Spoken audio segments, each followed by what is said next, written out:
Los medos y los persas, pueblos de origen indoeuropeo que se rebelaron en el siglo VI a.C. como grandes conquistadores, habitaron la zona montañosa próxima a la Mesopotamia y a las costas del Golfo Pérsico.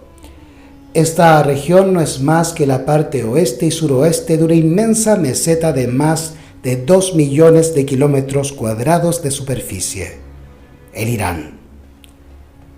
El Irán tiene la forma de un gran trapecio, comprendido entre la Mesopotamia al oeste, el Golfo Pérsico y el Océano Índico al sur, la India al este y el Turquestán al norte.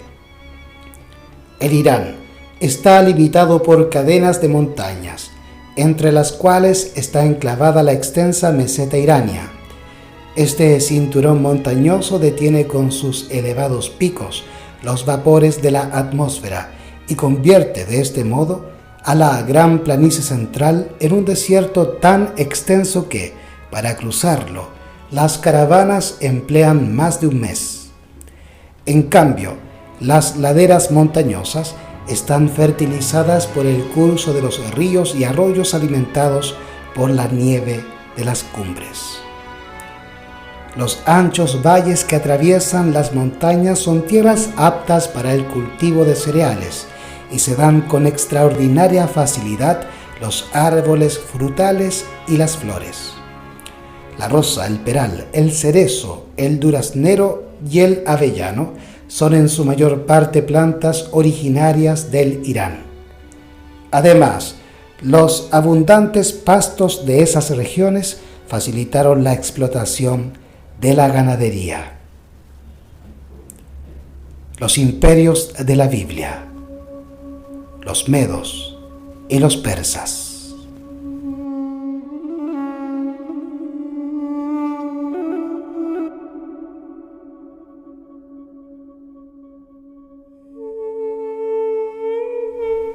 Bienvenidos entonces a su canal Adventista Historicista.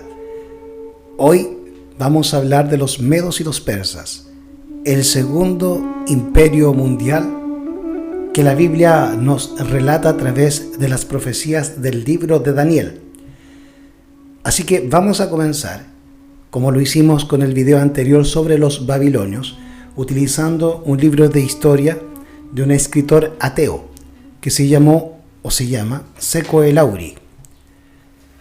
Es un libro de historia universal que nos ayudará a comprender el contexto histórico de las profecías de Daniel y de aquellos imperios que allí se hablan. Vamos a conectar la historia universal con la Biblia para así demostrar que la Biblia es un libro de historia, además de un libro espiritual, en donde Dios nos muestra que Él está al tanto de todas las cosas y puede visualizar el futuro. Muchos han tratado de desviar la mirada de esto y quieren demostrar que la Biblia no tiene una exactitud histórica, pero hay muchísimos descubrimientos que no hubiesen sido hechos sino por los relatos bíblicos. Vamos entonces a entender lo siguiente, comenzando en este libro de historia de Seco el Auri. Antes de penetrar en la meseta irania, los medos y persas integraban un grupo más numeroso de tribus indoeuropeas que habitaban las estepas orientales del mar Caspio y se daban a sí mismo el nombre de arios, que quería decir nobles.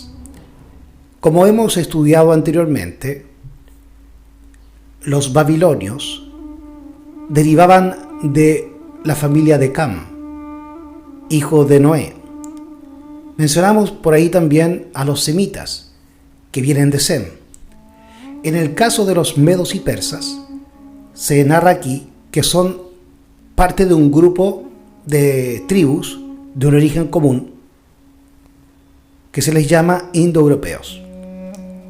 De esa manera los historiadores le llamaron, mientras vemos que en los grupos semíticos el nombre de su patroninio, el nombre del padre que originó aquella raza, se mantiene como semitas. En el caso de los babilonios también se les llama pueblos cananeos, que viene de Cam y de Canaán, hijo de Cam. En el caso de los medos y los persas, no se pronuncia el nombre de su padre, hijo de Noé, el cual fue Jafet, pero todas las tribus indoeuropeas provienen de Jafet. Vamos a estudiar la Biblia entonces y vamos a conectar este pasaje que nos narra el historiador acerca de los medos y los persas como parte de un grupo de tribus indoeuropeas. Estas tribus indoeuropeas, como vamos a ver más adelante, reciben el nombre de indoeuropeas debido a que son tribus que habitaron tanto en Europa como también en Asia y la India. La Biblia, en el libro de Génesis capítulo 10, nos dice lo siguiente referente a este hijo de Noé, llamado Jafet. Génesis capítulo 10, versículos 2 en adelante, hasta el versículo 5. Los hijos de Jafet: Gomer, Magog, Madai, Javán, Tubal, Mesec y Tiras. Y los hijos de Gomer: Askenaz, Rifat y Togarma. Y los hijos de Javán: Elisa, Tarsis, Kitim y Dodanim. Por estos fueron repartidas las islas de los gentiles en sus tierras, cada cual según su lengua, conforme a sus familias en sus naciones. Podemos mencionar algunos hijos que Jafet tuvo para relacionarlos con los pueblos humanos que hoy existen en Europa puntualmente. Tenemos a Gomer y Magog, a quienes la historia siempre los ha relacionado con Rusia y los países eslavos. Tenemos a Javán, que está relacionado íntimamente con Grecia y España. De Javán, por ejemplo, tenemos a Elisa, de donde provienen los griegos. Y tenemos a Tarsis, de donde provienen los antiguos íberos que dieron origen a España. Por lo tanto, los medos y persas pertenecen a las tribus indoeuropeas que provienen de Jafet. Por ello, racialmente, son personas más blancas, son personas parecidas a lo que hoy llamamos europeos. Pero estos dos pueblos, que originaron un imperio global, se mantuvieron no en Europa, sino en Asia, y es por eso que la gente los confunde con árabes. Pero racialmente o étnicamente no son árabes, sino que pertenecen a las tribus europeas. Vamos a continuar entonces. Más o menos hacia el año 1800 a.C., estos indoeuropeos se dividieron en dos grupos. Uno formado por los medos y los persas, que descendió al sur del mar Caspio y se instaló en el Irán, en el Medio Oriente. Y otro que marchó al este, penetró en la India, donde desarrolló una brillante civilización llamada la civilización Veda. Y estos Vedas hablaban un lenguaje llamado sánscrito, que es una lengua hermana de la lengua latina, del latín y también de las lenguas germánicas. Por lo tanto, eso demuestra que los medos y persas y los indoeuropeos que llegaron a la India tienen todos un origen común junto con las tribus europeas. Vamos a hablar un poquito de la costumbre y la religión de estos medos y persas. No sin antes mencionar que los medos y persas se establecieron en dos lugares de la Mesopotamia. Los medos se establecieron en la parte septentrional de los Montes Sagros, o sea, en la región vecina de Asiria. Los persas ocuparon la parte meridional en los bordes del Golfo Pérsico. Las costumbres y religión de los medos y persas. Al establecerse en el Irán, medos y persas reconocían la escritura y practicaban una religión primitiva que divinizaba a las fuerzas de la naturaleza. Eso se llama panteísmo. Y eso es la religión común en todo el mundo excepto de la religión bíblica o abrámica. Todas las demás religiones en la Biblia comparten el mismo origen en la Torre de Babel y comparten los mismos conceptos y símbolos, todos ellos originados desde la religión y filosofía panteísta, que es la adoración de los muertos.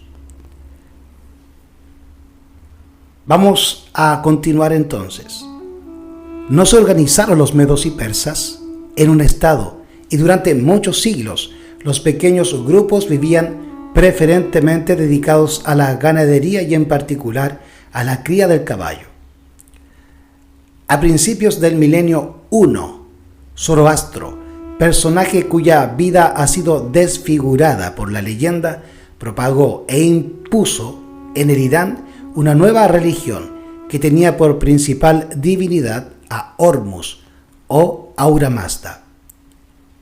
Hormuz es el Dios omnipotente, creador del cielo, la tierra, los hombres y de todo lo que hay de bueno y agradable en el mundo. Distintos genios y espíritus divinos bienhechores secundan a Hormuz en la tarea de gobernar el universo. Pero Hormuz es combatido por un dios maligno, Ahriman, que ayudado por infinidad de demonios, le disputa el predominio. Ahriman, el destructor, representado por una serpiente, es el creador de todo lo malo y de todo lo desagradable. La sequía, las tinieblas, el dolor, el crimen, la mentira. Esta lucha sin tregua entre los dioses del bien y del mal habrá de terminar con el triunfo definitivo de Hormuz, y entonces comenzará en la tierra la vida feliz. El culto de Hormuz era muy sencillo y no se levantaban templos en su honor, ni se le adoraba materializado en estatuas. Se le representaba por el fuego, símbolo de la pureza que se mantenía constantemente encendido en altares, construidos por lo general en lugares altos de las montañas y en los cuales los fieles inmolaban animales y ofrendas. Para servir al dios Hormuz, los hombres debían practicar una vida honrada y buena, porque habían sido creados para ayudar a Hormuz en su lucha por el triunfo de la justicia. Debían destruir en ellos todo pensamiento impuro y evitar todo acto malo, pues cada vez que el hombre miente, roba o es cruel, traiciona a Hormuz y provoca la alegría de Ahriman. Muchos críticos de la Biblia dicen que los cristianos tomaron el relato de Ahura Mazda o Hormuz a través de este profeta que se llamó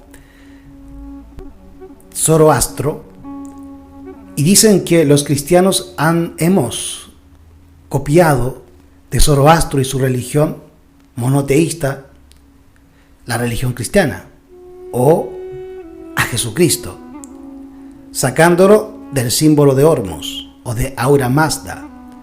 Pero en realidad eso es una interpretación sesgada de parte de los científicos que buscan siempre desacreditar la Biblia y el relato bíblico, pues no quieren reconocer la existencia de Dios, pues la religión científica que ellos profesan no se los permite y están obligados a ser ateos.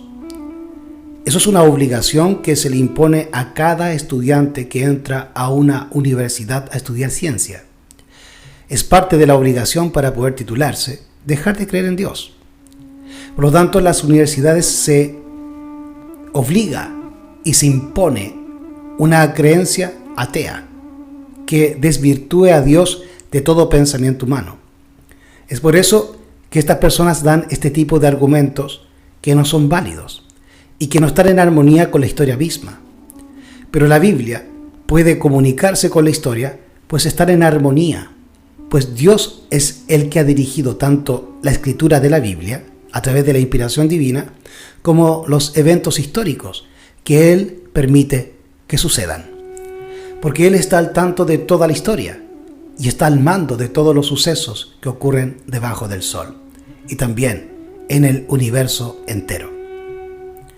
Él sabe lo que ha de suceder en lo futuro, porque Él ve todas las cosas, pues es Dios. Pero el hombre en su agotado discernimiento, trata de responder a todos los misterios de la existencia, pero siquiera sabe cuántos cabellos tiene en su cabeza. Por lo tanto, es una actitud vanidosa de parte de la ciencia.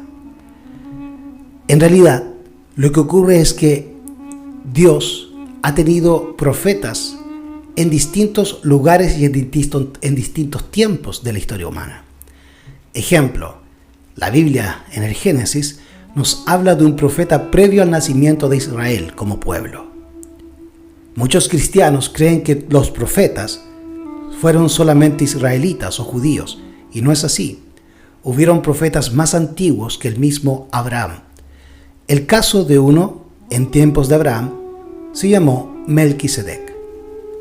Ese fue un profeta que habitaba en lo que hoy es Jerusalén, que en aquel tiempo era tierra de los jebuseos. Por lo tanto, ese profeta, llamado Melquisedec y sacerdote de Dios, no era israelita ni judío, sino que era lo que hoy llamamos pagano. Pero en realidad, a la luz de la Biblia, no era pagano, sino pueblo de Dios. Pero no era parte de lo que hoy conocemos como pueblo de Israel. Tenemos otro relato bíblico que nos habla del profeta Balaam, en tiempos de Moisés, que tampoco era de la etnia israelita ni judía.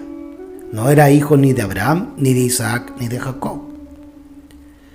Así encontramos también el relato del libro de Job, donde nos habla de Job, siervo de Dios, que tampoco era israelita, pues la existencia de Job es previo al nacimiento de Abraham. Así que vemos que el conocimiento de Dios ha estado siempre en el mundo antiguo y puntualmente en el Medio Oriente. Y esto se debe a que el conocimiento de Dios se trajo desde el arca de Noé y fue traído a la Torre de Babel. Y ese conocimiento se fue diluyendo a través del tiempo y se fue contaminando con las culturas distintas que se fueron desarrollando de todos los hijos que salieron de Babilonia, que salieron de la Torre de Babilonia, creado por Nimrod, pero que previamente habían salido del arca de Noé y de los lomos de Noé, hijos de Noé, descendientes de Noé. Esas personas bajaron con sus grupos étnicos, jafetitas, semitas y camitas, y se dirigieron a la Mesopotamia, como lo hemos visto en el video anterior sobre los babilonios. Y esas tribus tomaron una cultura común que se llamó la cultura babilónica o sumeria. Y luego que Dios dividió a esos pueblos en lenguas y en culturas distintas, esos pueblos se dirigieron a diferentes puntos del orbe y comenzaron a desarrollar sus culturas en forma distante la una de la otra, a través de la geografía, a distancia geográfica y también la distancia cronológica y de tiempo. De manera que vemos a los Misraim, hijos de Misraji, hijos de Cus, hijos de Cam, que desarrollaron la cultura egipcia en un tiempo remoto, con pirámides, con adoración al sol, a la serpiente, y vemos también posteriormente, siglos después, a mayas e incas en Latinoamérica desarrollando una cultura similar a la cultura egipcia, basado también en los mismos símbolos, la pirámide, el sol, la serpiente, entre otros símbolos. Eso demuestra que no hay una coincidencia, sino más bien un punto común de partida, que es la Torre de Babel. Es por eso que encontramos símbolos muy parecidos a lo que nosotros conocemos hoy por cristianismo, en esta religión zoroastrista que adora a Hormuz. Vemos que Hormuz es el dios creador, pero tiene un antagonista que se llamaba Arimán, que vendría a ser Satanás o Lucifer. Arimán es representado por una serpiente, lo mismo que la Biblia nos relata sobre Satanás, la serpiente antigua llamada Diablo o Satanás, dice la Escritura en el libro de Apocalipsis. Así que vemos cómo la historia y la cultura mesopotámica está descrita con lujo y detalle en la Biblia, y sus orígenes se remontan al arca de Noé a Noé y a Jafet, hablando así de los medos y persas. ¿Cómo llegó este conocimiento posteriormente a los medos y persas del Dios vivo? Entendemos a través del relato bíblico e histórico de que el profeta Daniel fue llevado a Babilonia cuando fue destruido Jerusalén en tiempos del rey Nabucodonosor. Luego, caído el imperio de Nabucodonosor, el imperio babilónico o neoimperio babilónico, se alza este nuevo imperio que son los medos y persas. De esto nos relata el relato bíblico sobre la sucesión de estos imperios, y que el primer imperio iba a ser el imperio babilónico y el siguiente medo y persa. Cuando los medos y persas se hacen de los terrenos que pertenecían al antiguo imperio babilónico, se hacen de esos terrenos, también se hacen de la gente que ese imperio tenía bajo su jurisdicción, entre los cuales estaba Daniel. Y los reyes persas comenzaron a utilizar a Daniel como un asesor político y cultural dentro de la corte. Entonces, el conocimiento de Dios vino por medio también de Daniel. Y ese conocimiento se une con el conocimiento que ya tenían los medos y persas de Dios y la religión bíblica que polulaba en el Medio Oriente, de donde salieron de la Torre de Babel. Así que ellos se reencuentran con el relato bíblico a través de Daniel y se comienza a desarrollar esta religión zoroastrista. Zoroastro, no hay un acuerdo entre los historiadores de cuándo vivió. Algunos lo dan como en vida en tiempos de Daniel, otros lo colocan en un tiempo aún anterior a Daniel. Así que tendemos a pensar que el desarrollo de esta religión zoroastrista, que tiene marcadamente símbolos similares al relato bíblico de Jesucristo y del cristianismo, quiere decir entonces que estos medos y persas alcanzaron ese conocimiento por la influencia de Daniel, así como Egipto en su momento alcanzó el conocimiento de un Dios único por la influencia y presencia de Moisés y los israelitas en Egipto. Solo que los científicos no quieren reconocer estos relatos históricos, porque de otra manera tendrían que reconocer la existencia de Dios y validar a la Biblia. Así que vemos este desarrollo de una religión monoteísta en medio de un contexto politeísta. Así que los medos y persas tenían por religión una religión monoteísta, muy similar a la religión hebrea. Por eso también vemos cierta afinidad de los reyes persas hacia el pueblo de Israel. Y estos reyes persas, Jerjes, Darío, Ciro, ayudaron al pueblo israelita para reconstruir aquello que Nabucodonosor había destruido. Estos reyes, según los libros de Nehemías y Esdras, dieron muchas riquezas para que el pueblo israelita volviese a su tierra prometida, reconstruyera el templo y reconstruyera Jerusalén. Esta profecía está inserta en los 2300 tardes y mañanas de la profecía de Daniel 8:14 e inserta en las 70 semanas de Daniel, que están referidas a la profecía del pueblo judío en Daniel capítulo 9, que marca el comienzo de dicha profecía o periodo profético, desde que Artajerjes Longimanno dio la orden para reconstruir Jerusalén. Y así también hasta la finalización de ese tiempo profético con la muerte de Cristo y de Esteban. Finalización del tiempo judío y la destrucción, por ende, de Jerusalén y el templo y todo el sistema judaico y el comienzo de la dispensación cristiana. Así que la Biblia nos relata todo esto con lujo y detalles. Solamente tenemos que estudiar la Biblia y estudiar la historia sin prejuicios, sin ateísmo, sin falsa ciencia y deseando conocer la verdad, porque es la verdad y no como una verdad prejuiciosa impuesta por la cultura o la ciencia o la educación falsa. Otro aspecto muy similar que tiene la religión zoroastrista con la religión bíblica es que no se representa al dios Hormuz con estatuas e imágenes, muy similar a la religión bíblica. También se nos habla que Zoroastro enseñó a no levantar templos para adorar a el dios Hormuz. Eso también lo encontramos en la Biblia. Y cuando el rey David quiso erigir el templo de Jerusalén, Dios le dijo que él no habita en templos de hombre. Pero por la petición de David, Dios accedió a que se construyera ese templo. Pero no era la voluntad de Dios que se construyera el templo realmente.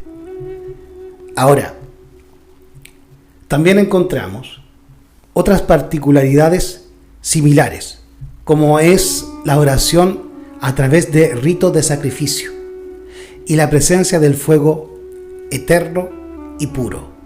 Todos estos símbolos los encontramos en el libro de Levíticos, en Números, en el Pentateuco, que tiene que ver con el sistema ritual, muy similar a lo que se nos narra de la religión zoroastrista que adoraba y divinizaba a Hormuz, el creador omnipotente del universo y del hombre. Continuemos con el relato histórico de este libro de Seco el Auri. El hombre digno, decía el Cenabesta, libro que contiene las enseñanzas de Zoroastro, es aquel de buenos pensamientos, buenas palabras y buenas acciones.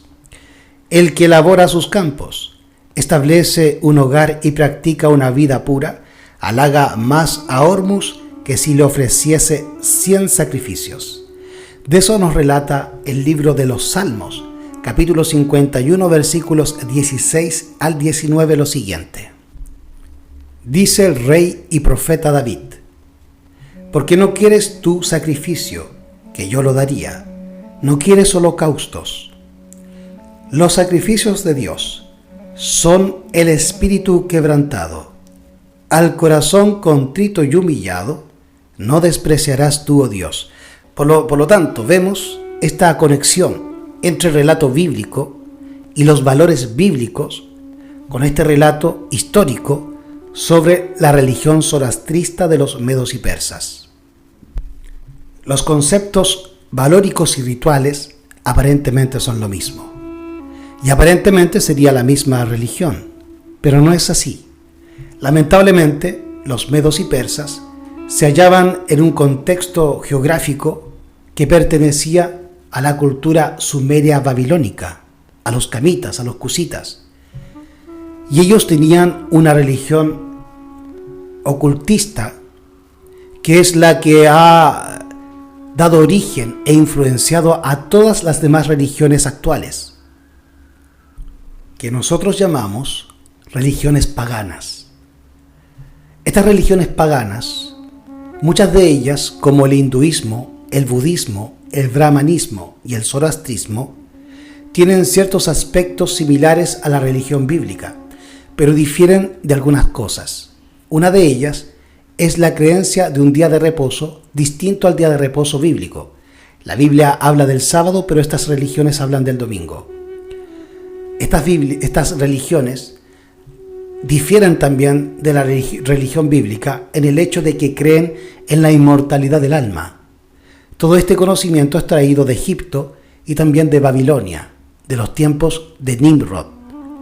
Por lo tanto, es la religión pagana aquella que cree en la inmortalidad del alma, pues la Biblia es clara en el libro de Eclesiastés, donde nos dice que los muertos nada saben, y en los libros de los Salmos, los Proverbios, Job y en el resto de la Biblia, tanto en Génesis como en Apocalipsis, se nos dice que el ser humano, si pecare, morirá eternamente.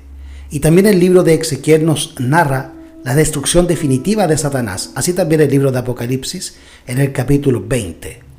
Por lo tanto, la percepción de que existe una vida después de la muerte es una idea traída de la filosofía griega, la cual se bañó, como lo vamos a ver más adelante, de la cultura medo-persa y esta de la cultura asiria y también de la cultura sumeria, que dieron origen a Babilonia. La idea de la inmortalidad del alma es una idea traída de la religión pagana, que viene desde su origen babilónico. Y eso fue ingresado por Constantino, por Eusebio, en el Concilio de Nicea, y a través de los siglos, en que la Iglesia Católica fue ingresando conceptos paganos en su unión con el Estado romano para ir amistando, por así decirlo, la religión bíblica del cristianismo con la religión pagana del mitraísmo, a la cual adoraban los romanos, incluyendo a Constantino falso cristiano. Así se produce esta mezcla, esta simbiosis, esta religión que hoy conocemos por cristianismo, que si lo revisamos bien, al final sería zoroastrismo. El cristianismo que hoy se pregona no es el mismo cristianismo que Jesucristo nos reveló a través de los profetas, de los apóstoles y de la Biblia. Lejos está de eso.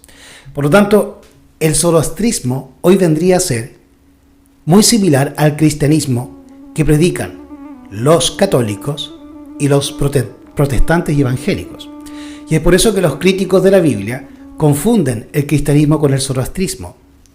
Pero lejos de ser similares, sino solamente en ciertos aspectos valóricos y en cuanto a la adoración misma a la divinidad.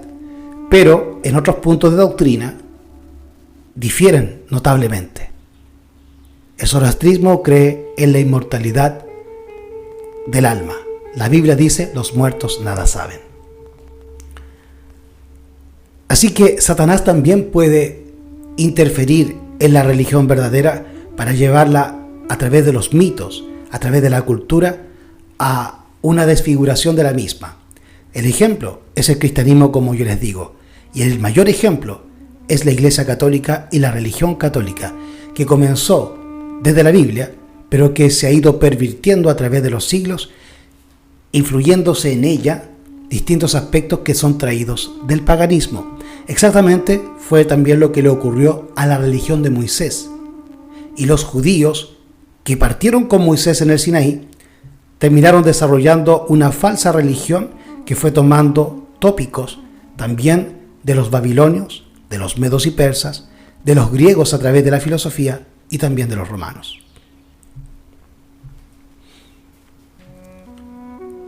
El hombre digno, decía el Cenabesta, libro que contiene las enseñanzas de Zoroastro, es aquel de buenos pensamientos, buenas palabras y buenas acciones. El que labora sus campos, establece un hogar y practica una vida pura, halaga más a Hormuz que si se le ofreciese 100 sacrificios. Muy similar a lo que hemos leído, como se los mostré anteriormente, en Salmos capítulo 51, versículos 16 al 17. La religión de Zoroastro enseñaba también que el alma era inmortal. 3 días después de la muerte, el alma que flotaba alrededor del cuerpo era arrastrada por el viento y conducida a la presencia de Hormuz. Luego atravesaba el puente Chimbat, formado por un hilo tendido sobre un abismo. Si era pura, pasaba sin dificultad; de lo contrario, caía irremisiblemente al abismo, donde los demonios se apoderaban de ella. Aquí tenemos un símbolo muy similar a la idea pagana del infierno, que fue introducida en el cristianismo a través de los teólogos, que son filósofos griegos. Los primeros cristianos se fueron contaminando con la cultura imperante en Roma, que era una mezcla de la cultura romana con la griega.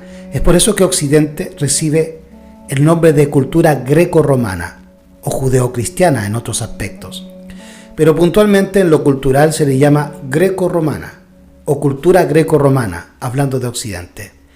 Esa influencia greco-romana también hizo fuerza sobre la mente de los cristianos en el primer siglo y segundo siglo, y comenzó a desarrollar una apostasía que da como consecuencia a la Iglesia Católica Apostólica Romana y finalmente a las creencias que hoy mantienen, traídas de Roma, los evangélicos, pentecostales, bautistas y protestantes en general.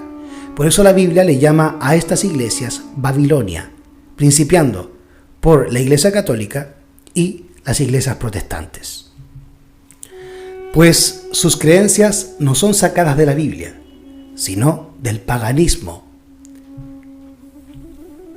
Aunque aparentemente concuerdan con ciertos aspectos, con ciertos conceptos, con ciertos nombres con la Biblia. Pero es una religión que se ha ido desarrollando aparte de la Biblia a través de la filosofía y la teología de los pastores y sacerdotes, que no utilizan el poder del Espíritu Santo para comprender y estudiar las Escrituras, sino las técnicas humanas de la filosofía y la teología. Vemos que 3 días después de la muerte, el alma que flotaba alrededor del cuerpo era arrastrada por el viento y conducida a la presencia de Hormuz.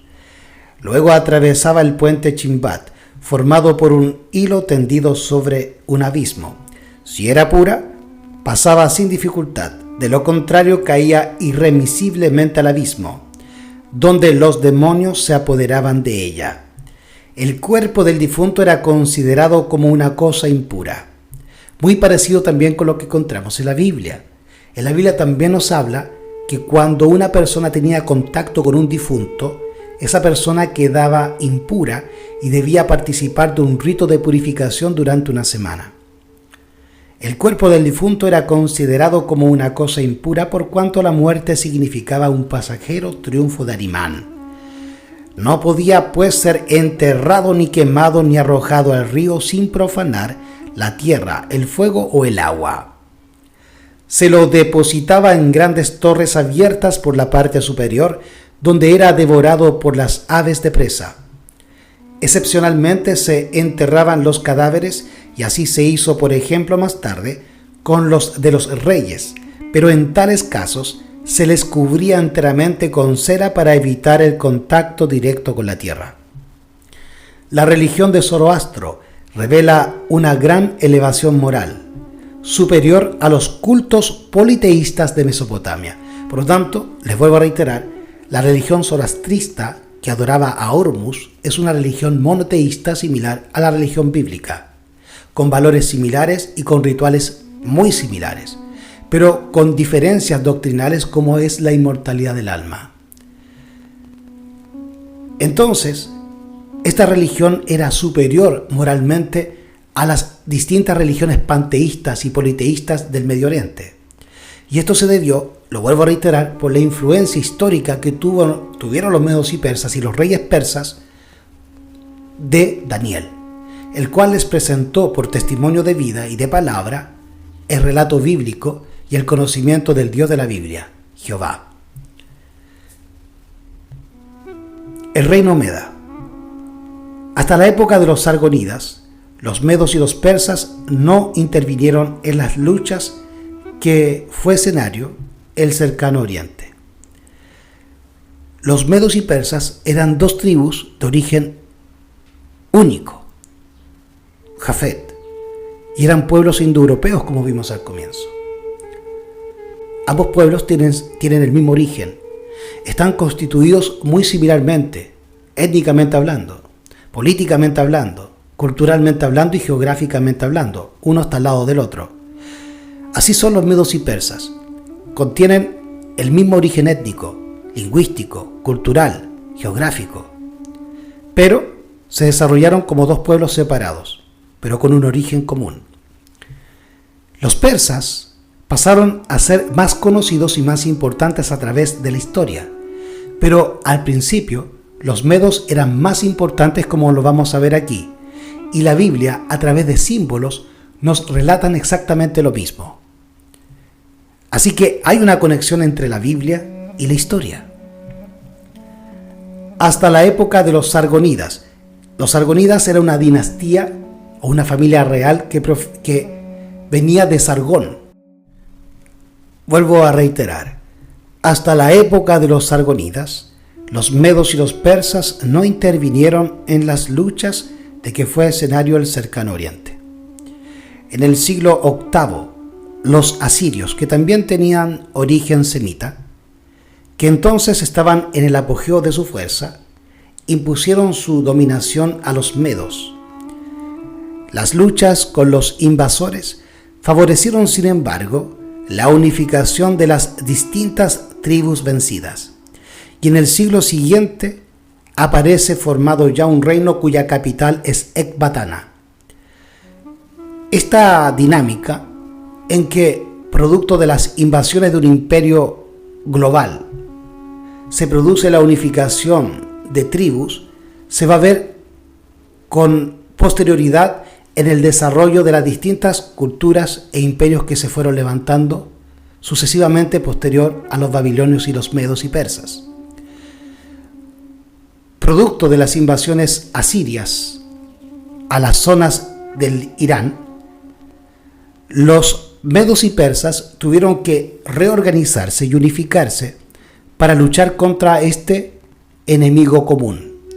Así también lo hicieron las tribus babilónicas a través del padre de Nabucodonosor, que hace lo mismo, unificar las tribus babilónicas que estaban dispersas para luchar contra los asirios, que eran los que estaban gobernando el Medio Oriente en aquel entonces.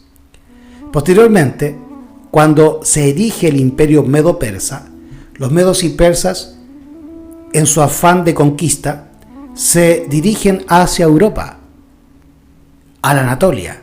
Y cuando llegan a la Anatolia, desean ingresar hacia el resto de Europa, a través del Bósforo.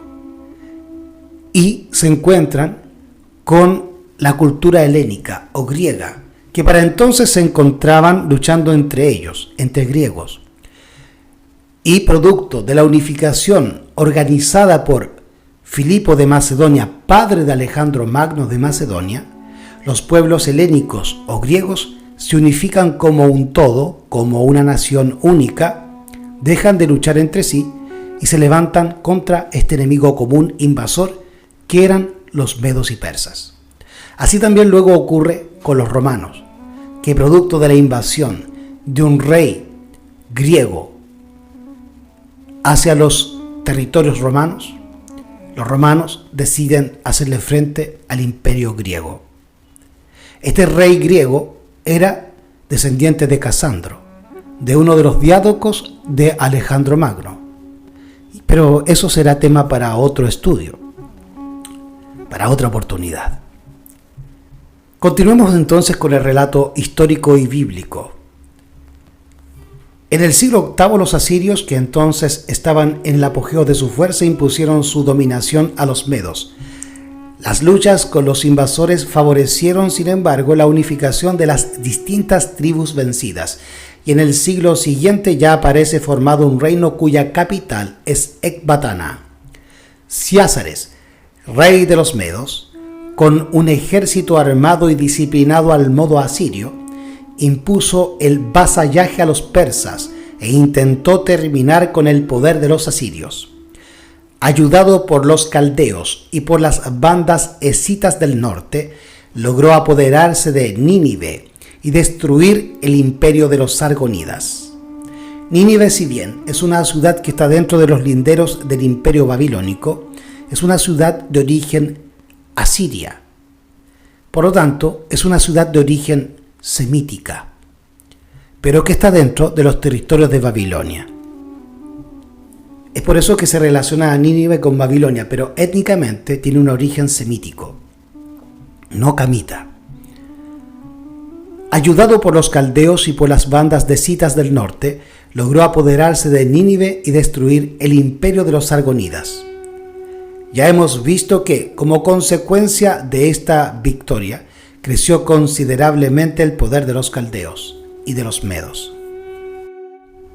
La dinastía sargonida provenía del pueblo asirio y toman el nombre de un rey asirio llamado Sargón II de Akkad, rey de los asirios, que recibió el reino posterior a Salmanasar, y se dice que era hijo de Tiglat-Pileser III. Todos estos personajes aparecen en el Antiguo Testamento, sobre todo Tiglat-Pileser, Salmanasar y Asurbanipal. Todos reyes asirios, descendientes de Asur, hijo de Sem. Vamos a introducirnos ahora al mismo imperio y vamos a hablar del imperio persa y de Ciro. Hablamos antes de Ciázares, que era un rey medo, y explicábamos que los medos eran el pueblo importante en aquel momento. Pero posteriormente, y debido a situaciones históricas que hemos ido detallando, se produce un cambio en la hegemonía de estos dos pueblos, previos a la formación del imperio medo-persa. Hasta el momento aún no se forma el imperio medo-persa, pero al llegar Ciro, que es un rey persa, se va a convertir estos dos pueblos nómadas que se habían asentado posteriormente en Irán, de origen indoeuropeo, se van a convertir en el gran imperio medo-persa. Vamos a hablar entonces de Ciro y del imperio persa, que surge o que emerge como poder sobre los medos. Y eso lo habla la Biblia. Lo vamos a revisar primero bíblicamente hablando en el libro de Daniel, entre los capítulos 2, 7 y 8. Vamos entonces al libro de Daniel, al capítulo 2, donde nos habla de del primer imperio, que es Babilonia y el oro. Y luego el segundo imperio, que es la plata, relacionados con los babilonios y los medos y persas, en el contexto de la visión de Nabucodonosor y de la estatua de Nabucodonosor. Vamos entonces a Daniel capítulo 2, versículos 36 al 39. Dice allí: Este es el sueño, también la interpretación, del diremos, en presencia del rey Nabucodonosor. Tú, oh rey, eres rey de reyes, porque el Dios del cielo te ha dado reino, poder, fortaleza y majestad. Y todo lo que habitan los hijos de los hombres, bestias del campo y aves del cielo, Él los ha entregado en tu mano y te ha dado dominio sobre todo. Tú eres aquella cabeza de oro, Nabucodonosor, Babilonia. Versículo 39. Y después de ti se levantará otro reino menor que tú, y otro tercer reino de bronce, el cual dominará sobre toda la tierra. Este reino de plata es un reino menor al babilónico, al reino representado por Nabucodonosor, que es el oro. Y posteriormente se levantará un reino tercero, compuesto o representado por el metal bronce como símbolo. Y eso representa a los griegos. Y eso es lo que vamos a encontrar en el capítulo 8 de Daniel. Pero antes de ir al capítulo 8, vamos a revisar el 7 del libro de Daniel. Vamos al libro de Daniel, al capítulo 7, al versículo 5. Pero primero vamos a pasar por el versículo 3 y 4 para entender el contexto. Y 4 bestias grandes diferentes la una de la otra subían del mar. Esto es una visión, un sueño que está teniendo Daniel mientras dormía. Y esto viene a desarrollar la visión que había visto Nabucodonosor y viene a darle mayor interpretación y mayor información a Daniel después de los años que han pasado desde que le da la interpretación al rey Nabucodonosor sobre la estatua. Por lo tanto, este capítulo 7 tiene una relación con el capítulo 2 de Daniel. En Daniel se nos habla de 4 imperios, pero que están representados por 4 metales: oro, plata, bronce y hierro. Mientras que en el capítulo 7 nos hablan de los mismos imperios, 4 imperios, pero ahora representados por 4 bestias: el león, el oro; el oso, la plata; el leopardo, el bronce; y el hierro luego se lo representa como el dragón en Apocalipsis. ¿Por qué no se representa en Daniel, por qué no se representa a el hierro o no se le da el nombre como bestia en el capítulo 7 de Daniel a Roma como el dragón? Es muy simple, porque cuando vivía Daniel aún no existía el imperio romano, por lo tanto Daniel no tenía conocimiento de esa etnia. Sí tenía conocimiento de Babilonia, lógicamente, pues las visiones las experimentó estando en Babilonia, en tiempos del rey Nabucodonosor y después de Belsasar, como es el capítulo 7, en el primer año del reinado de Belsasar, nieto de Nabucodonosor. Y él también conoció a los medos y persas y conocía a los griegos, pero no existían los romanos. Por lo tanto, él no podía determinar, ni entender, ni explicar a los romanos, y es por eso que a Daniel no se le da el nombre de dragón, sino que es Juan de Patmos, al escribir Apocalipsis, quien le da o identifica a la cuarta bestia con Roma, debido a que Juan le tocó vivir aquel tiempo y pudo entender e interpretar la profecía en base a los eventos históricos que a él le tocó vivir en la actualidad de aquel entonces. Vamos entonces al capítulo 7 de Daniel y vamos a leer mejor desde el versículo 2.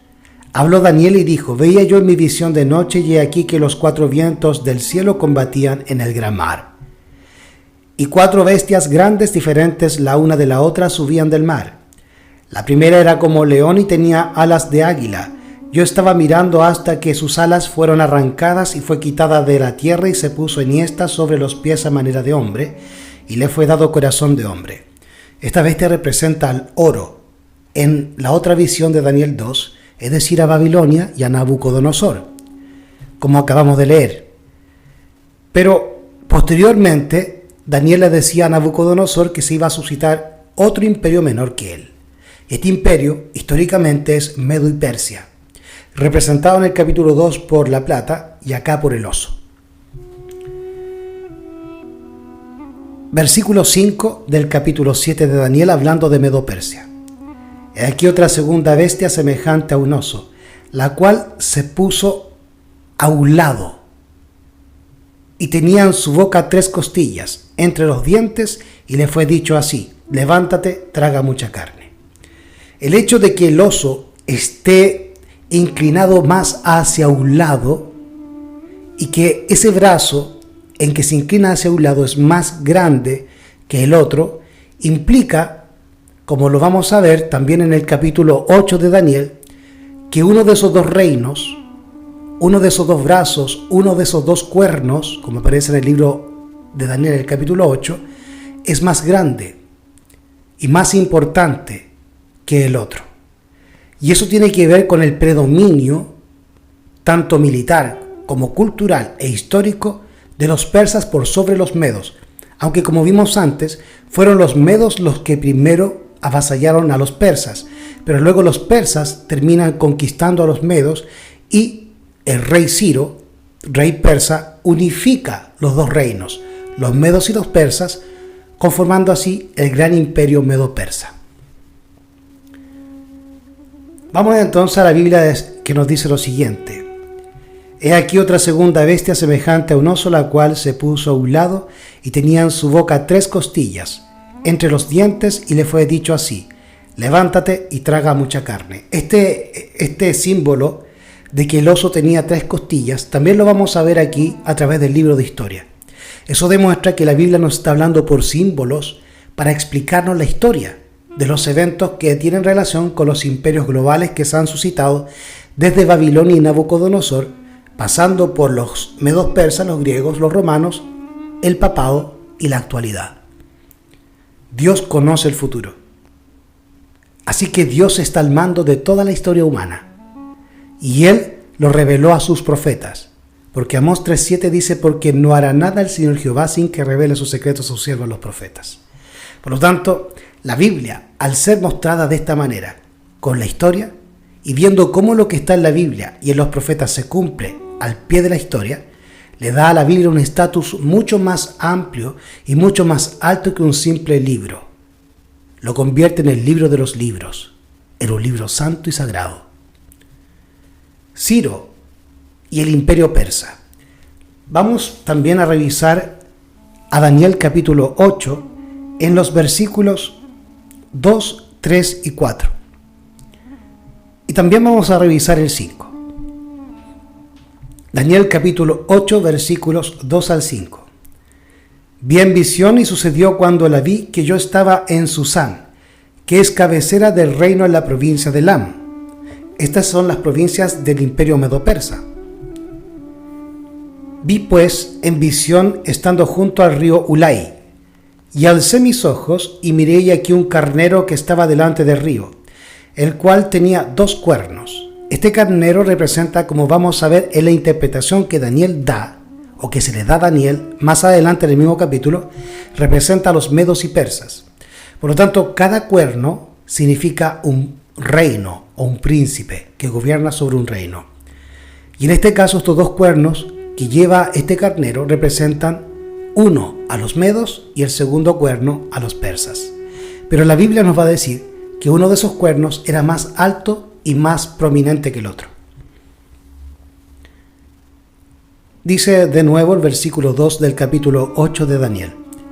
Vi en visión y sucedió cuando le vi que yo estaba en Susán, que es cabecera del reino en la provincia de Elam.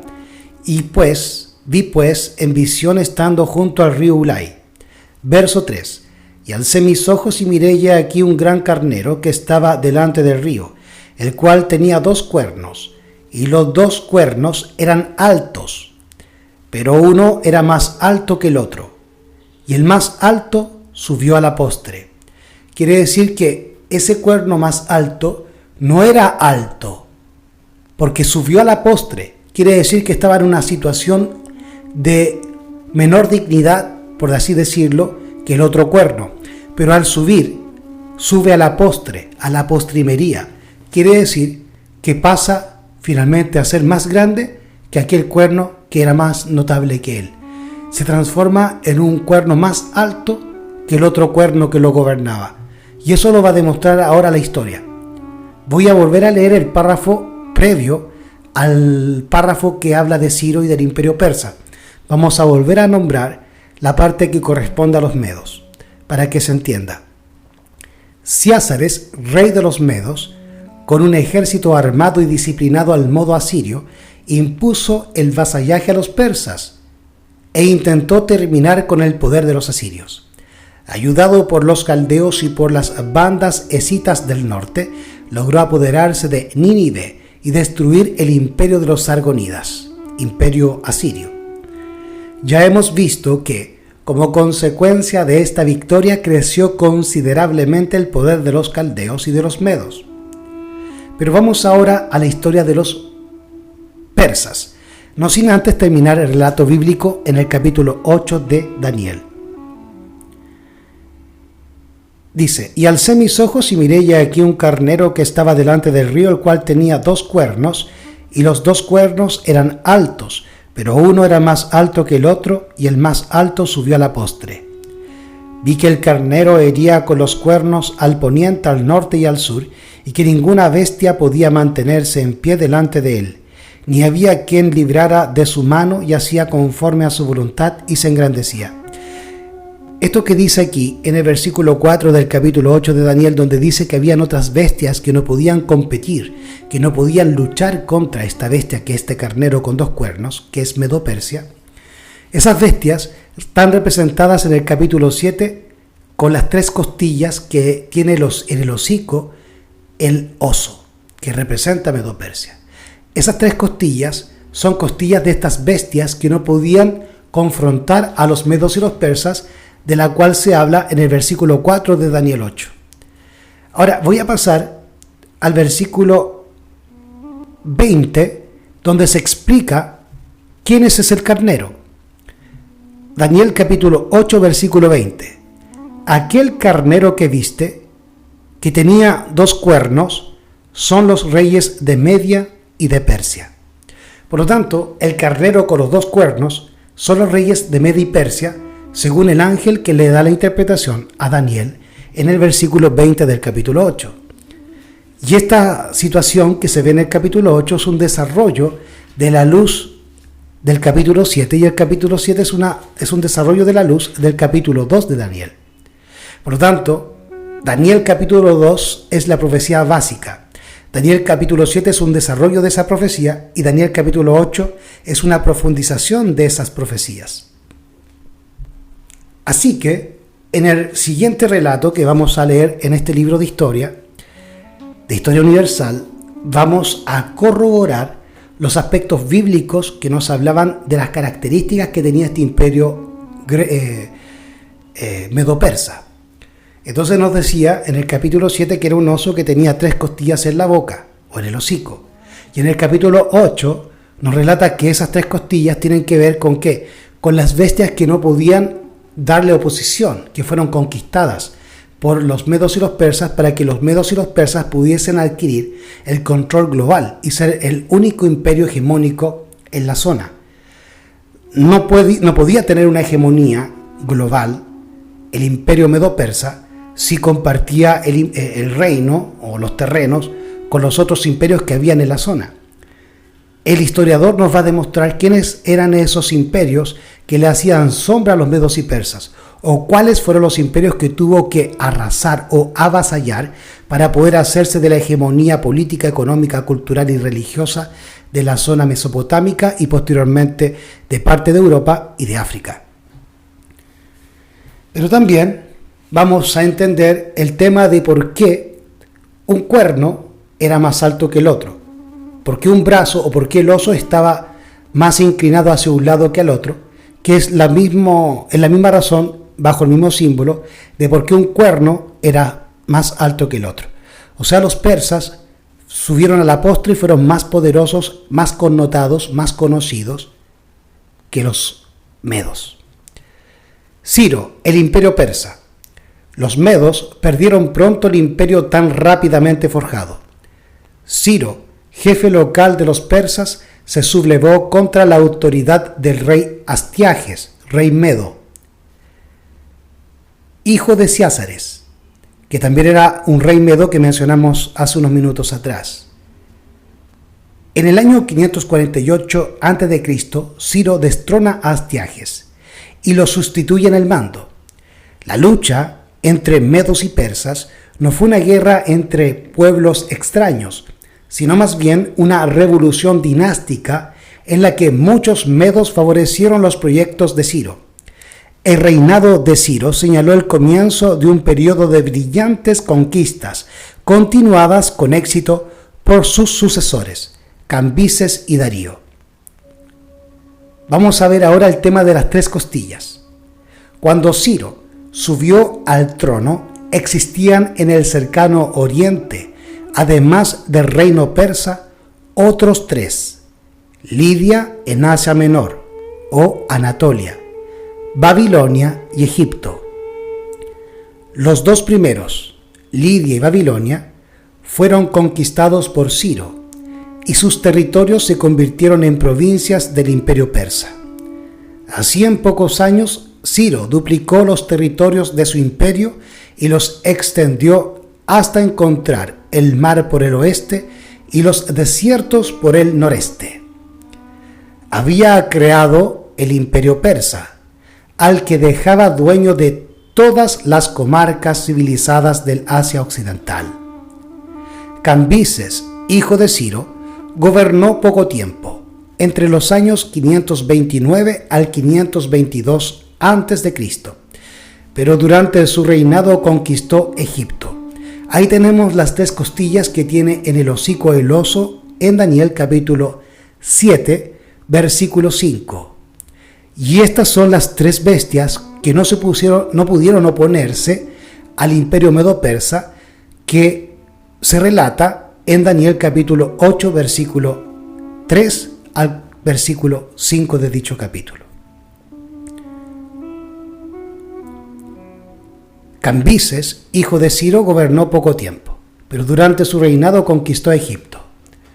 Poco después murió Cambises y le sucedió Darío, uno de sus parientes, perteneciente también a la familia de los Aqueménidas, que es el nombre con el cual se conoce a la dinastía que desciende de Aquemene, un antepasado de Ciro, de Darío y de Cambises. Aquemene. Darío, expansión política. Este debió reprimir varias sublevaciones que comprometieron la estabilidad de su reino, pero consolidó su situación y emprendió nuevas conquistas que ampliaron el imperio por occidente y por oriente. Hacia el este conquistó el valle del Indo, hasta la orilla izquierda del río. Hacia occidente atravesó el Bósforo y penetró en Europa, para guerrear con los escitas. Llegó hasta el Danubio, de donde debió retroceder por falta de víveres, pero incorporó la Tracia a sus dominios. Las campañas europeas de Darío lo acercaron a las ciudades de Grecia, de las que además era vecino del imperio por el lado del mar Egeo. Darío se propuso conquistar Grecia y con ese objeto envió una expedición que desembarcó cerca de Atenas, pero fue derrotado por los atenienses en la batalla de Maratón. Esta guerra entre medos y persas, junto con los griegos, esta guerra entre medos y persas y griegos, por ende, sale o se narra en el libro de Daniel en el capítulo 8, entre los versículos 4 y 7. Vamos a verlo. Dice así: y vi que el carnero hería con los cuernos al poniente, al norte y al sur. Quiere decir que estos dos cuernos, los medos y los persas, comenzaron a conquistar desde oriente, porque este es un poder oriental, hacia el occidente, hacia el poniente, hacia el norte y hacia el sur, conquistando Babilonia, Egipto y la Anatolia e ingresando así a Europa. Pero al ingresar a Europa, o sea, hacia el poniente, al extenderse el imperio medo-persa a través de estos dos cuernos, de estos dos pueblos, medo y persa, al extenderse y al ingresar a Europa, se encuentran con los griegos. Y comienza la batalla entre griegos y persas. Dice así: y vi que el carnero hería con los cuernos al poniente, al norte y al sur, y que ninguna bestia podía mantenerse de pie delante de él, ni había quien librara de su mano, y hacía conforme a su voluntad y se engrandecía. Y mientras, versículo 5, y mientras yo consideraba, he aquí un macho cabrío venía de la parte del poniente sobre la faz de toda la tierra, el cual no tocaba la tierra, y aquel macho cabrío tenía un cuerno notable entre sus ojos. Y vino hasta el carnero que tenía los dos cuernos, al cual yo había visto que estaba delante del río, y corrió contra él con la ira de su poder. Y lo vi que llegó junto al carnero, Medo-Persia, y se levantó contra él y lo hirió, y quebró sus dos cuernos, medos y persas, porque en el carnero no había fuerzas para pararse delante de él. Lo derribó por tanto en tierra y lo pisoteó, y no hubo quien librase al carnero de su mano. El macho cabrío se engrandeció en gran manera, y estando en su mayor fuerza, aquel gran cuerno fue quebrantado, y en su lugar subieron otros 4 cuernos notables hacia los 4 vientos del cielo. La interpretación de estos símbolos aparece en versículos más adelante, como lo vimos anteriormente con Medo-Persia. Vamos a leer nuevamente estos versículos, pero lo vamos a tomar desde el versículo 19 hasta el versículo 22 del capítulo 8 de Daniel. Y dijo: he aquí yo te enseñaré lo que ha de venir en el fin de la ira, porque al tiempo señalado el fin se cumplirá. Versículo 20. Aquel carnero que viste que tenía 2 cuernos son los reyes de Media y de Persia, y el macho cabrío es el rey de Grecia, y el cuerno grande que tenía entre sus ojos es el rey primero, o sea, Alejandro Magno. Y en cuanto al cuerno que fue quebrado, o sea, Alejandro Magno, fue quebrado, quiere decir que en un corto tiempo Alejandro Magno murió. La historia nos dice que él murió a los 32 años, muy joven, cuando finaliza su obra de conquista, llegando a las faldas de la India. No logró ingresar a la India. Se proponía entrar, pero no lo logró porque los diádocos, sus generales, no querían. Así que se devuelve hacia Occidente, hacia Grecia, y en el trayecto fallece a los 32 años de edad. Eso simboliza que ese cuerno notable fue quebrado.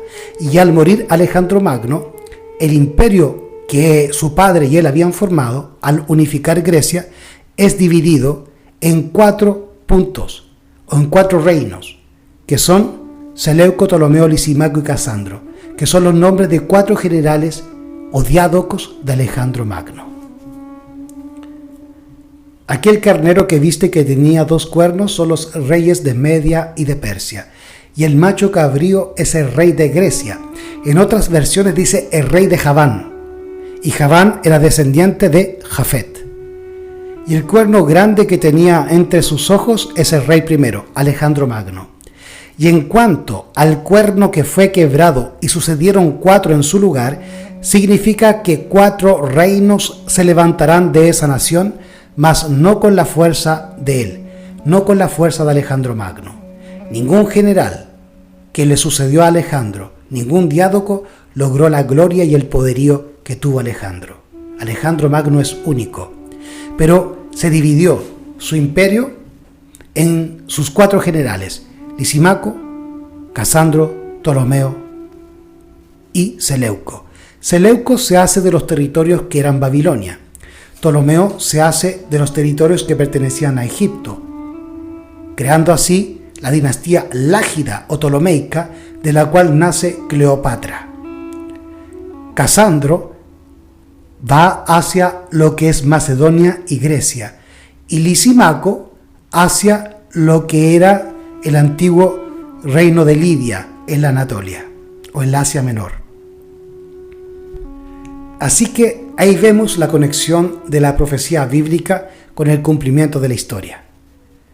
Primero Babilonia, luego ella lucha contra Medo-Persia y Medo-Persia la destruye, siendo Babilonia una de las costillas que tiene en el hocico el oso, que también simboliza al imperio lidio y al imperio egipcio. Y luego se levantan los griegos para defenderse de la expansión conquistadora de los medos y persas al querer entrar a Europa. Se unifica Grecia a través de Filipo de Macedonia y posteriormente a su muerte por Alejandro Magno. Hacen frente a los medos y los persas, los vencen en la batalla de Maratón en el año 490, comienza la guerra entre griegos y medos y persas, se origina el imperio macedónico, en que es organizado el gran imperio griego por los macedonios a través de Alejandro Magno y Filipo su padre.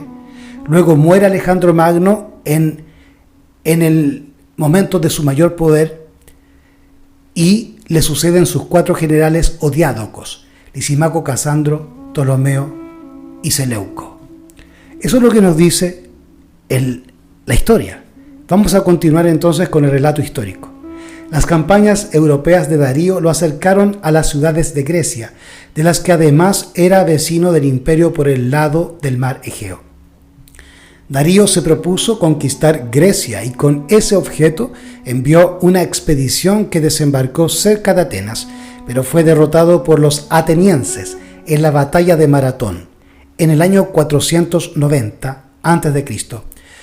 En Maratón, en esta guerra, había un individuo que era un vigía, un atalaya, y ese atalaya llevó la información de que venían los medos y persas a conquistar Grecia, y él recorrió una gran cantidad de tierra corrió muchos kilómetros para dar el anuncio al rey ateniense de que el peligro invasor venía acercándose.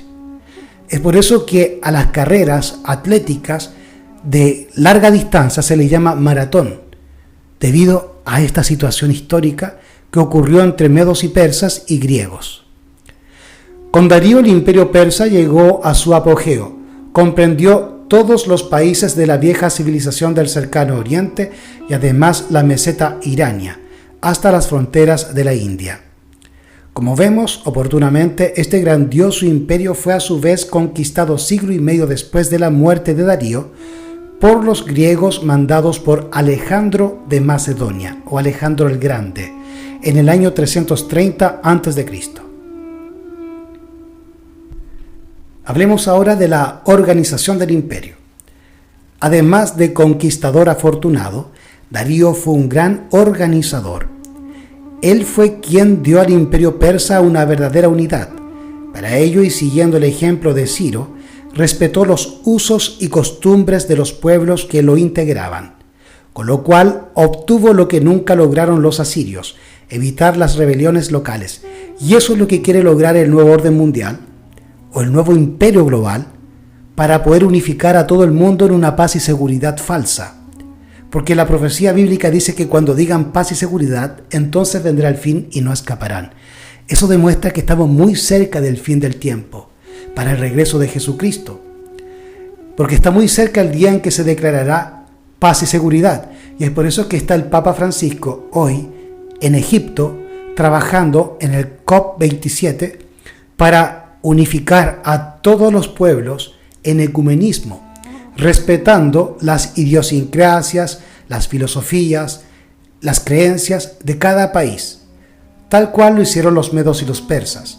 De esa manera ellos pudieron lograr la unificación de su imperio y evitar revueltas. Pero los persas exigieron de todos sus súbditos, excepto de los persas, el pago de impuestos, y para facilitar la administración de los extensos territorios que gobernaba, los dividió en provincias o satrapías, muy parecido a lo que se conoció después en la Edad Media como señoríos feudales o feudalismo, y lo que se aplica hoy en día como gobernaturas, gobernadores de provincias.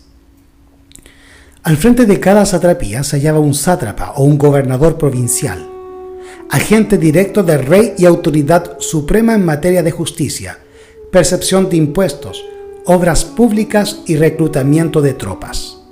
Para evitar que el sátrapa concentrase un excesivo poder en sus manos, el rey colocó a su lado a un secretario, a quien dirigía directamente todas sus comunicaciones y que tenía el encargo de vigilar al sátrapa, y a un general a quien correspondía el mando de las tropas, o sea, un comandante en jefe. Además, inspectores llamados los ojos y los oídos del rey pasaban cada año y de improviso por las satrapías a fin de fiscalizar la actuación de los funcionarios antes mencionados. Tenían aquellos autoridad suficiente para suspender al sátrapa que hubiese administrado mal la provincia. Con este sistema se aseguraba la absoluta dependencia de todas las regiones a la autoridad imperial. La centralización se completó con la construcción de caminos que facilitaron la comunicación de las satrapías con la ciudad donde residía el soberano. El más importante de estos caminos fue el llamado Ruta Real, de una longitud de 2.400 kilómetros, que unía la ciudad de Sardes con Susa, capital del reino de Elam. Correos rápidos escalonados. A lo largo de estas rutas ponían continuamente al gobierno al corriente de todo lo que pasaba en el interior. Dueño absoluto de inmensos dominios, el rey de los persas fue el soberano más poderoso hasta entonces de Oriente. Y con razón, los griegos le llamaban el gran rey. Lo rodeaba una numerosa corte con la que residía alternativamente en las tres capitales del imperio, Susa, Persépolis y Pasargada, o en la ciudad de Babilonia, donde buscaba refugio contra los fríos excesivos del invierno persa. El gran rey daba audiencia en la apanada o sala de recepción. Allí, sentado en un trono de oro y coronado con una espléndida tiara, recibía a sus súbditos que debían prosternarse en su presencia. Las cuantiosas riquezas pagadas por las provincias contribuían a mantener el lujo del rey. Esto se llama centralismo, y el centralismo es propio de las naciones hoy en día, en que se centra el poder de una nación en su capital, donde reside el rey o presidente, y las provincias tienen que aportar contributos a la capital del reino o del país. Eso se llama centralismo, y eso se ve que ya lo hacían los medos y persas. Y eso permitió que se concentrara la riqueza solamente en una familia, en una casta, en una dinastía, y propiamente tal en un rey puntual, convirtiéndose así el rey en un hombre extremadamente rico. Todo gracias a el dinero, las riquezas, a los impuestos que se les cobraban a las distintas provincias que eran gobernadas por los sátrapas. Las cuantiosas riquezas pagadas por las provincias contribuían a mantener el lujo del rey. Las distintas regiones del imperio o satrapías debían pagar contribuciones en dinero y productos. El Egipto enviaba trigo, la Media mandaba ovejas, 100.000 por año, mulas y caballos. Arabia, incienso y perfumes. La satrapía del Indo, perros de caza y arenas auríferas, polvo de oro. Solamente los pagos en dinero alcanzaban sumas millonarias. Con el oro que se disponía, Darío mandó a acuñar monedas llamadas dáricos. Así se generalizó en el cercano Oriente el uso de la moneda acuñada. Expansión cultural del Imperio Medo-Persa. Cuando los medos y los persas se establecieron en el Irán, eran todavía pueblos rudos de vida pastoril y sin mayor cultura. Empezaron a civilizarse gracias a la vecindad de Babilonia y de Asiria. ¿Qué quiere decir? Que si bien los medos y persas mantuvieron su religión zoroastrista y monoteísta, tomaron la cultura sumeria y asiria, que era la que ejercía predominio en Mesopotamia, lo que nosotros conocemos como Babilonia.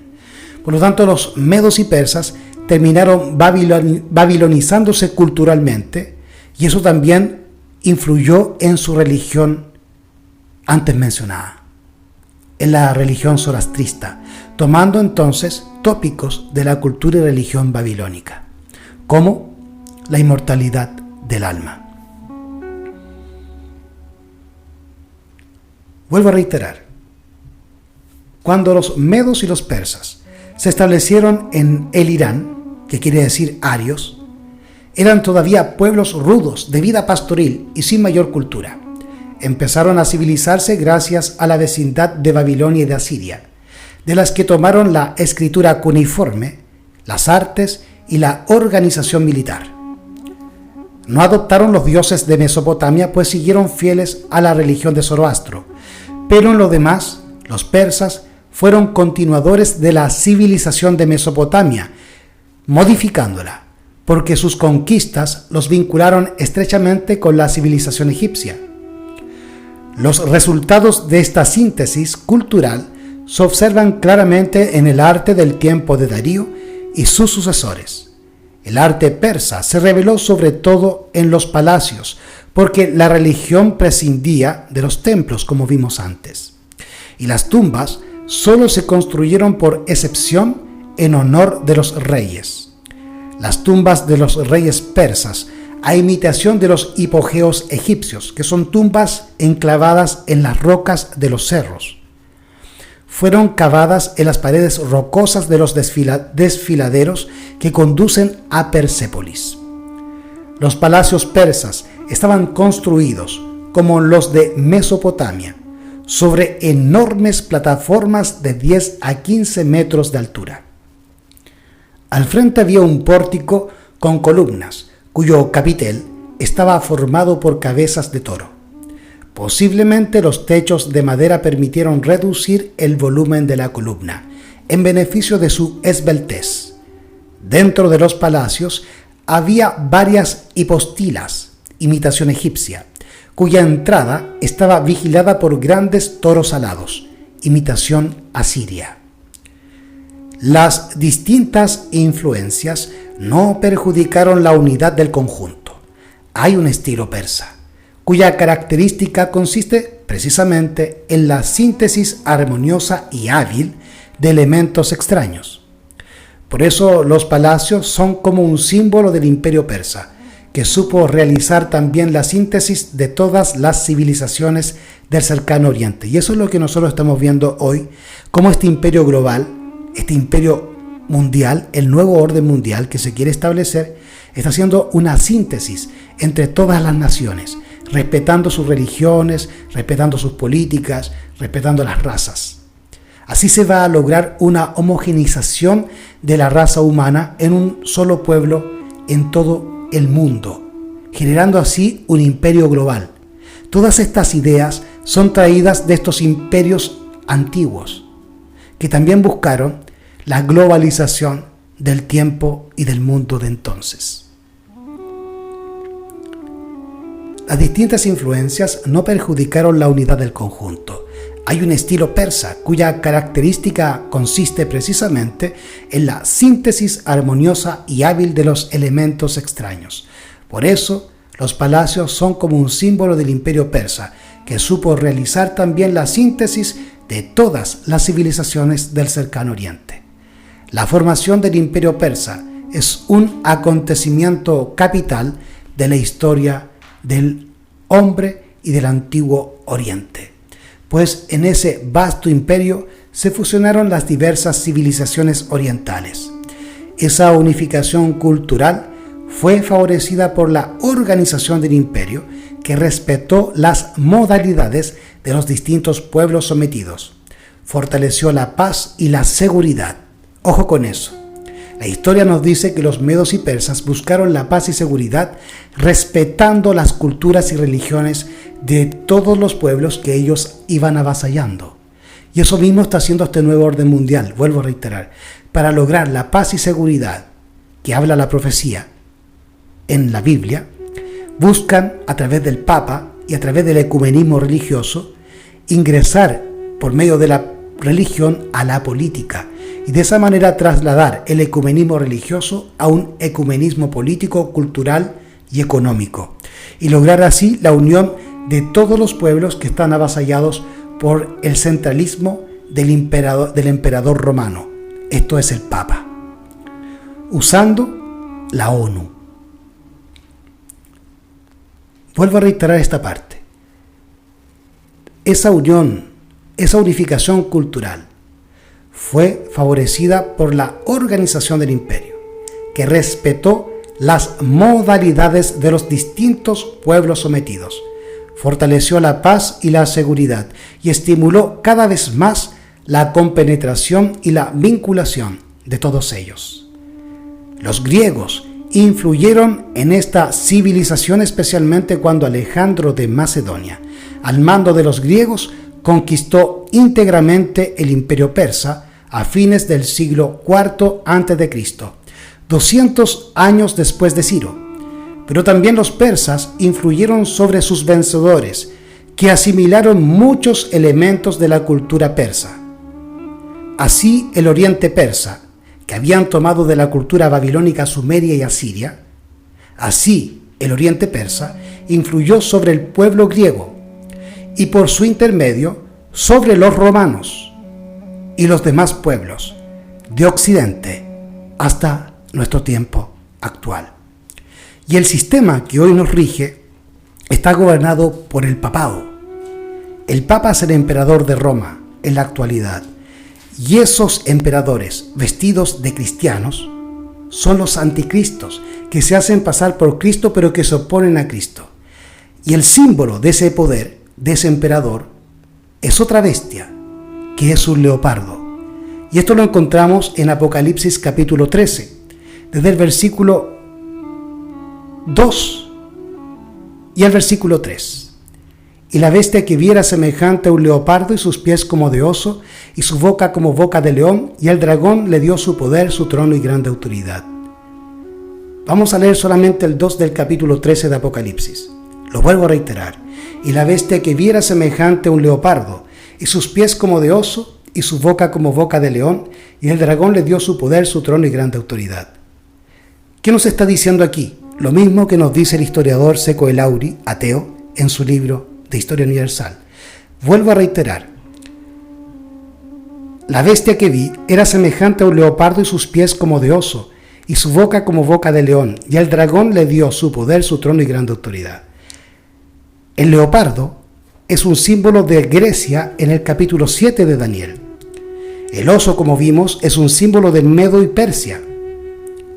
También encontramos al león, que es un símbolo de Babilonia, en el capítulo 7 de Daniel. Y vemos al dragón, que es un símbolo de la Roma imperial o la Roma pagana, que le da el poder, el trono y la autoridad a la Roma papal, que es la bestia del capítulo 13, que está conformada con características propias de Grecia, de Medo-Persia, de Babilonia y de Roma. Y es lo mismo que nos dice, para finalizar, este último texto que hemos sacado del libro de Seco el Auri, de Historia Universal. los griegos influyeron en esta civilización, hablando de los medos y persas, especialmente cuando Alejandro de Macedonia o Alejandro Magno, al mando de los griegos, conquistó íntegramente el imperio persa a fines del siglo IV a.C., 200 años después de Ciro. Pero también los persas influyeron sobre sus vencedores, que asimilaron muchos elementos de la cultura persa. Así el Oriente Persa influyó sobre el pueblo griego, y por su intermedio, por medio de los griegos, los persas, los babilonios y los asirios influyeron sobre los romanos, y por intermedio de los romanos influyeron sobre los demás pueblos de Occidente, hasta convertirse en Occidente como un sistema cultural greco-romano que proviene de Babilonia. Por eso la Biblia nos dice que tenemos que salir del sistema babilónico, es decir, de todas las ciudades y todo sistema que se administra como estos antiguos imperios globales. Los griegos influyeron en esta civilización, especialmente cuando Alejandro de Macedonia, al mando de los griegos, conquistó íntegramente el imperio persa a fines del siglo IV, 200 años después de Ciro. Pero también los persas influyeron sobre sus vencedores, que asimilaron muchos elementos de la cultura persa. Así el Oriente Persa influyó sobre el pueblo griego, y por su intermedio sobre los romanos y los demás pueblos de Occidente, y finalmente con el surgimiento del papado y con el sistema actual de cosas. Y eso es lo que nos relató finalmente Apocalipsis capítulo 13, versículo 2. Y la bestia que vi, hablando del papado, era semejante a un leopardo, Grecia, y sus pies como de oso, Medo-Persia, y su boca como león, Babilonia, y el dragón, Roma imperial, le dio su poder, su trono y grande autoridad. Salid de Babilonia, dice el libro de Apocalipsis en su capítulo 18, versículos 1 al 4. Eso es el mensaje que Dios nos envía, porque si no, seremos destruidos con este sistema babilónico que se ha ido transmitiendo de generación en generación, de imperio en imperio, hasta nuestros días. Que el Señor les bendiga, y recuerden siempre, Maranata, que Cristo ya viene.